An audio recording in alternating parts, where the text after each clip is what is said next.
మన ఆరోగ్యాన్ని, పర్యావరణాన్ని, ఆర్థిక ఆరోగ్యాన్ని కాపాడుకుందామని ప్లాస్టిక్ రహిత సమాజ నిర్మాణంలో ప్రతి ఒక్కరు భాగస్వాములు కావాలని జిల్లా కలెక్టర్ డాక్టర్ జి లక్ష్మీసా పిలుపునిచ్చారు. శనివారం నందిగామ మండలం పెద్దవరం గ్రామంలో జరిగిన స్వర్ణాంధ్ర స్వచ్ఛాంధ్ర కార్యక్రమంలో కలెక్టర్ లక్ష్మీసా స్థానిక ప్రజా ప్రతినిధులు అధికారులతో కలిసి పాల్గొన్నారు.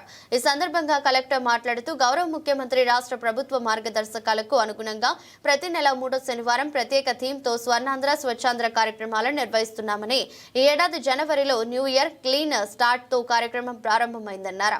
ఈ నెల ప్లాస్టిక్ కాలుష్యాన్ని అంతమొందుదాం ఇతివృత్తంతో కార్యక్రమాలు నిర్వహిస్తున్నట్లు వివరించారు. ప్లాస్టిక్ వినియోగంతో కలిగే దుష్పరిణామాలపై అవగాహన కల్పించి ప్రత్యామ్నాయ వస్తువుల వినియోగం దిశగా ప్రజలను చైతన్యవంతులను చేసేందుకు ఈ కార్యక్రమాలను ఊరు వాడ నిర్వహిస్తున్నట్లు తెలిపారు. ఉదయం లేచింది మొదలు పడుకునే వరకు రోజువారీ జీవితంలో ప్లాస్టిక్ భాగమైపోయిందని, ఇది ఇలానే కొనసాగితే పర్యావరణానికి, మన ఆరోగ్యానికి పెనుముప్పు తప్పదని, భావితరాల మనుగడ ప్రమాదంలో పడుతుందన్నారు. ఈ నేపథ్యంలో తొలి అడుగుగా సింగిల్ యూజ్ ప్లాస్టిక్ వస్తువుల వినియోగానికి దూరంగా ఉందామని, cloth bags, jute bags, paper packing వంటి వాటికి చేరువవుదామని కలెక్టర్ లక్ష్మీసా పేర్కొన్నారు.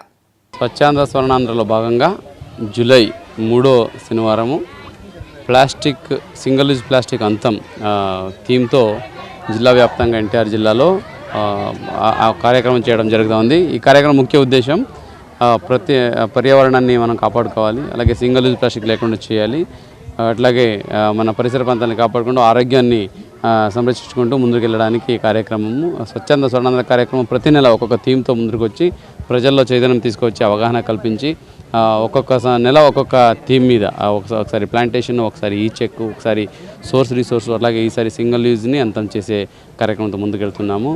ఈ కార్యక్రమం జిల్లా వ్యాప్తంగా అన్ని గ్రామ పంచాయతీలో, అన్ని వార్డ్స్లో ప్రజాప్రతినిధులతో అధికారులందరినీ మమేకం చేసి, ప్రజల్ని మమేకం చేసి, ఇన్వాల్వ్ చేసి అవేర్నెస్ తీసుకురావడం. దీనివల్ల ఏంటంటే మనము ఏదైతే విజన్ ఆంధ్రప్రదేశ్ లక్ష్యాలు ఉన్నాయో, అలాగే వికసిత్ భారత్ లక్ష్యాలు ఉన్నాయో అవి సాధించుకోవడానికి ముఖ్యంగా మన డిసిప్లిన్ ఉండాలి, మన పరిసర ప్రాంతం బాగుండాలి, పొల్యూషన్ తక్కువగా ఉండాలి, అందరి ఆరోగ్యం బాగుండాలి, అలాగే ఏదైతే మన ఇంటి నుంచి వచ్చే చెత్త అయితే ఉందో దాన్ని సంపదంగా మార్చుకునే అవకాశం ఉండాలి. అందుకోసమే ప్రతి గ్రామంలో ఇప్పుడు చెత్త సంపద కేంద్రాలు ఉన్నాయి. అక్కడ ఎరువులు చెత్తనంతా ఎరువులుగా మార్చుకొని దాన్ని మళ్ళీ మనము పంటలకి వేసుకుంటూ అది కూడా ఒక సర్క్యులర్ ఎకానమీలో తీసుకొస్తున్నాము. సో ఈ ప్రకారంగా ప్రతి ఊర్లో ఒక సస్టైనబుల్ మోడ్లో door to door house garbage collection అయితేనేంటి, అట్లాగే దాన్ని చెత్త సంపద కేంద్రాల్లో కాంపోస్ట్ చేసుకొని ఒక సర్క్యులర్ ఎకానమీగా ప్రతి గ్రామ పంచాయతీని డెవలప్ చేస్తూ